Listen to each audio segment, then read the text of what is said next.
আনন্দ গান উঠুক তবে বাজি, আনন্দই জীবনের সার কথা। তাই তো জীবন রাঙাতে আনন্দ সময় আমাদের আজকের আয়োজন। তিনি সেন্সেশন, যেটাই করেন সেটাই হিট হয় 1 নম্বর। তিনি ঢালিউড কিং শাকিব খান। তবে চমক এবার আরও বড়। একই ভিডিওতে 6টি ভিন্ন লুক, সবাই তো রীতিমতো অবাক। এবারে তাক লাগিয়ে দিয়েছেন তিনি। কি সেই রহস্য? বিস্তারিত রোজা চৌধুরী রিপোর্টে। চলো লাইট ক্যামেরা অ্যাকশন। সামাজিক মাধ্যমে মাত্র 1.5 মিনিটের একটি ভিডিও হঠাৎ ভাইরাল। সেখানে দেখা গেল শাকিব খানকে একসঙ্গে 6টি ভিন্ন লুকে, প্রফেসর, শুটার, বৃদ্ধ সহ নানা চরিত্রে। প্রতিটি ফ্রেমেই যেন নতুন এক শাকিব, নতুন এক স্টাইল। আর সেই বৈচিত্র্যময় রূপান্তর দেখে রীতিমতো অবাক ভক্ত অনুরাগীরা। ভিডিওটি ঘিরে প্রথম দিকে নানা জল্পনা, একই সোলজারের লুক, কিন্তু রহস্যের সমাধান মিলল দ্রুতই। জানা গেল জনপ্রিয় এক প্রসাধনীর নতুন বিজ্ঞাপনে যুক্ত হয়েছেন শাকিব খান। বিজ্ঞাপনটি নির্মাণ করেছেন আলোচিত পরিচালক আদনান আল রাজীব।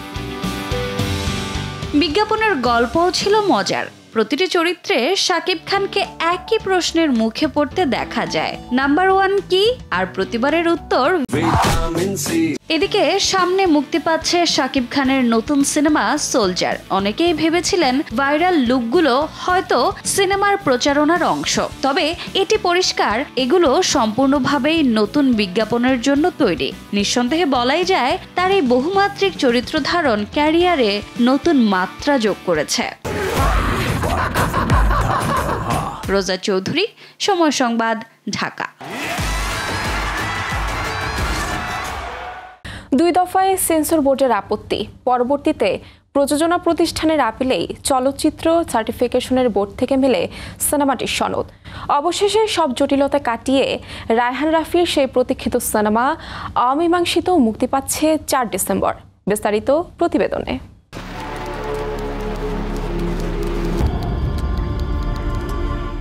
সাংবাদিক দম্পতি হত্যার রহস্যকে ঘিরে তৈরি রায়হান রাফির ওই ফিল্ম অমীমাংসিত বহুদিন ধরে আটকে ছিল ছবিটি। সেন্সর বোর্ডের আপত্তি পেরোতে পারেনি, যদিও শুটিং সহ সব কাজেই শেষ ছিল অনেক আগেই। অবশেষে কাটল জট। ডিসেম্বরে আইস্ক্রিনে দেখা যাবে এই আলোচিত রহস্য ঘেরা সিনেমা। আমি ফরেন্সিক ডিপার্টমেন্ট থেকে ডক্টর রুবিনা। এই অমীমাংসিত কেসটির জট খোলার চেষ্টা করছি। গত বছরের 29 ফেব্রুয়ারি মুক্তি পাওয়ার কথা ছিল অমীমাংসিত, কিন্তু তৎকালীন সেন্সর বোর্ড 2 দফা দেখে জানিয়ে দেয় এটি প্রদর্শনযোগ্য নয়। টিজারে সাংবাদিক দম্পতি খুন, সম্ভাব্য পরকীয়া, আলাপত নষ্ট হয়ে যাওয়া এসব সংলাপে নড়ে ওঠে বোর্ড। ফলে আটকে যায় ছবির ভাগ্য। সরকার পরিবর্তনের পর বিলুপ্ত হয় সেন্সর বোর্ড, গঠিত হয় চলচ্চিত্র সার্টিফিকেশন বোর্ড। নতুন পরিস্থিতিতে আবারও আপিল করে প্রযোজনা প্রতিষ্ঠান। শেষ পর্যন্ত অনুমতি মেলে মুক্তির, আর তাই আবারও আলোচনায় অমীমাংসিত। মূল চরিত্রে অভিনয় করেছেন ইমতিয়াজ, বর্ষণ ও তানজিকা আমিন।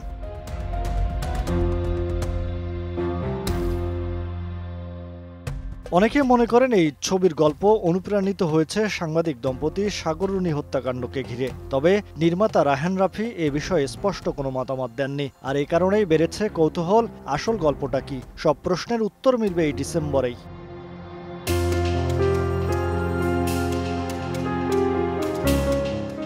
মুহিব আল হাসান, সময় সংবাদ, ঢাকা।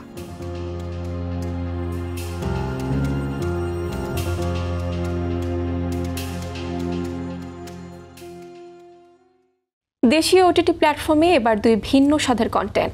বাস্তব অপরাধের ছায়া অবলম্বনে ফ্ল্যাশ ফিকশন থার্সডে নাইট এবং মোশাররফ করিম অভিনীত স্ট্যান্ড আপ কমেডিয়ানের অন্ধকার জীবন নিয়ে ডিম লাইট।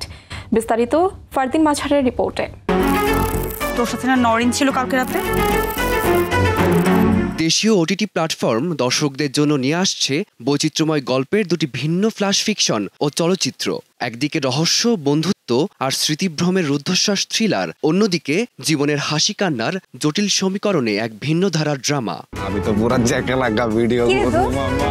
আজকে আপনি তো আর এক অপরাধ করে বসে আছেন। বৃহস্পতিবার রাতের আড্ডা ঘিরে যে রহস্য ঘনীভূত হয় সেই গল্পই বলে জাহিদ প্রীতম পরিচালিত থার্সডে নাইট। তানজিয়া মিথিলা, সৌম্য জ্যোতি সহ 4 জন প্রধান চরিত্রে অভিনয় করেছেন, যেখানে রসমন ইফেক্ট স্টাইলে মানুষ কিভাবে নিজের সুবিধা মতো একই ঘটনার ভিন্ন বয়ান তৈরি করে নিতে পারে সে মনস্তত্ত্বই তুলে ধরেন নির্মাতা। আপনারা আমাকে গল্প শোনাবেন। কিসের গল্প? থার্সডে নাইটের গল্প। অন্যদিকে মিনিস্ট্রি অব লাভ প্রজেক্টের 6ষ্ঠ চলচ্চিত্র হিসেবে আসছে শরাফ আহমেদ জীবন পরিচালিত ডিম লাইট, যেখানে প্রথমবারের মতো স্ট্যান্ড আপ কমেডিয়ানের চরিত্রে অভিনয় করেছেন শক্তিমান অভিনেতা মোশাররফ করিম। মানুষকে হাসিয়ে জীবিকা নির্বাহ করলেও নিজের জীবনের হাসিটাই হারিয়ে ফেলার দ্বান্দ্বিক পরিস্থিতি নিয়েই এই চলচ্চিত্র। নিত্যদিনের চাহিদা ও অভ্যাসের আড়ালে চাপা পড়ে যাওয়া ভালোবাসা ও আত্মপরিচয়ের সংকটের প্রতীকী ডিম লাইট। স্যার প্লিজ আমাকে একটু হেল্প করেন। থার্সডে নাইটের রহস্যময় টানটান উত্তেজনা এবং ডিম লাইটের ভেতরের দহন, এই দুই ভিন্ন স্বাদের নির্মাণ নিঃসন্দেহে দেশীয় ওটিটিতে নতুন মাত্রা যোগ করবে বলেই মনে করছেন সিনেপ্রেমীরা। তা আপনার সাথে কি ঘটলো সেটাই তো আপনি স্পষ্ট করে বলতে পারছেন না। ফারদিন মাঝহার, সময় সংবাদ, ঢাকা। শুধু মাঝখানে 12 ঘন্টা মিসিং। যেন পরপর নিভে গেল বাংলা সঙ্গীতাঙ্গনের 2 উজ্জ্বল নক্ষত্র। সঙ্গীত শিল্পী গিটারিস্ট সেলিম হায়দার, জনপ্রিয় সঙ্গীত শিল্পী জেমস সুমন। একজন চলে গেলেন দুরারোগ্য ক্যান্সারে, অন্যজন হৃদরোগে। এই 2 গুণীজনকে নিয়ে এবারে নিবেদন। চোখ থেকে চোখে, মন থেকে মনে কিছু না কথা বলা রয়ে যায়, এই তো সেটি। বাংলাদেশের সঙ্গীতের ইতিহাসে যিনি এক অনিবার্য অধ্যায়, তিনি গিটারিস্ট সেলিম হায়দার। প্রোস্টেট ক্যান্সারের সঙ্গে প্রায় মাসখানেক লড়াই করে বৃহস্পতিবার রাতে চিকিৎসাধীন অবস্থায় শেষ নিঃশ্বাস ত্যাগ করেন তিনি। মৃত্যুকালে তার বয়স হয়েছিল 69 বছর। সময়ের স্রোতে ভেসে যেতে যেতে একটু থমকে দেখো। গত 31 অক্টোবর অবস্থার অবনতি হলে হাসপাতালে ভর্তি করা হয়। কিছুটা সুস্থ হয়ে 24 নভেম্বর বাসায় ফিরলেও আবার সংকটজনক হয়ে পড়ে তার শারীরিক অবস্থা। শেষ পর্যন্ত আর ফেরানো যায়নি এই শিল্পীকে।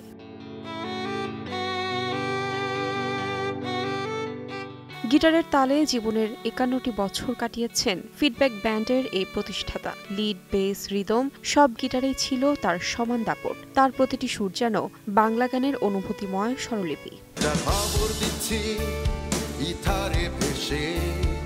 সেলিম হায়দারের মৃত্যু শোক কাটতে না কাটতেই শুক্রবার হৃদরোগে আক্রান্ত হয়ে মারা যান 90 দশকের জনপ্রিয় শিল্পী জেমস সুমন।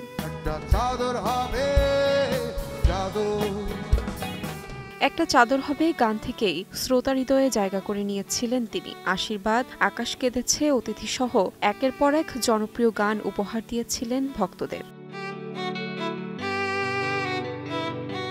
একদিকে সুরের স্থপতির চিরবিদায়, অন্যদিকে জনপ্রিয় কণ্ঠের অকাল প্রস্থান। তবে তারা চলে গেলেও তাদের সঙ্গীত পাথেয় হয়ে থাকবে আবহমান বাংলায়, এমনটাই প্রত্যাশা সঙ্গীত প্রেমীদের। তাহমিনা তন্নি, সময় সংবাদ, ঢাকা।